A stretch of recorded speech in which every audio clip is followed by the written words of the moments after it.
Ang himalang pagkalabas ni Pedro sa bilangguan. Noong gabing bago iharap si Pedro sa paglilitis, natutulog siyang nakagapos ng 2 kadena sa pagitan ng 2 sundalo. Mayroon pang mga gwardiyang nakabantay sa pintuan ng bilangguan. Walang ano-ano'y biglang nagliwanag sa loob ng bilangguan at nagpakita ang isang anghel ng Panginoon. Tinapik niya sa tagiliran si Pedro para magising at sinabi, "Dali, bumangon ka," at natanggal ang mga kadena sa kanyang mga kamay. Sinabi ng anghel, "Magdamit ka at magsandalyas." At ginawa nga iyon ni Pedro. Sinabi pa ng anghel sa kanya, "Magbalapal ka at sumunod sa akin." At sumunod nga siya sa anghel palabas sa bilangguan. Hindi alam ni Pedro kung totoo ang nangyayari. Ang akala niya'y nananaginip lang siya. Dinaanan lang nila ang una at ang pangalawang grupo ng mga gwardya. Pagdating nila sa pintuang bakal na patungo sa loob ng lungsod, kusa itong bumukas at lumabas sila agad. Paglampas nila sa isang kalye, bigla na lang siyang iniwan ng anghel. Saka lang niya nalaman na hindi pala ito panaginip lang. Sinabi niya, "Totoo pala talaga na ipinadala ng Panginoon ang kanyang anghel at iniligtas niya ako sa kamay ni Herodes at sa lahat ng inaasahan ng mga Hudyo na mangyari sa akin." Nang maunawaan niya ang nangyari, pumunta siya sa bahay ni Maria na ina ni Juan Marcos. Maraming tao ang nakakatipon doon at nananalangin. Kumatok si Pedro sa pinto ng bakuran at lumapit ang utusang si Roda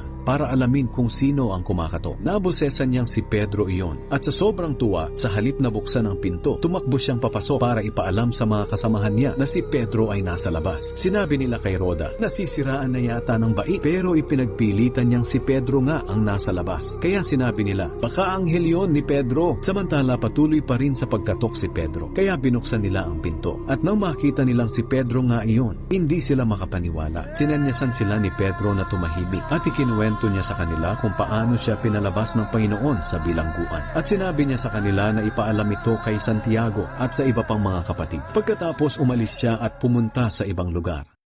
Ang asawa nga magsigig anto sa bana, ang bana nga magsigig anto sa asawa, mahimo gid na silang malipayon sa ilang kaminyoon.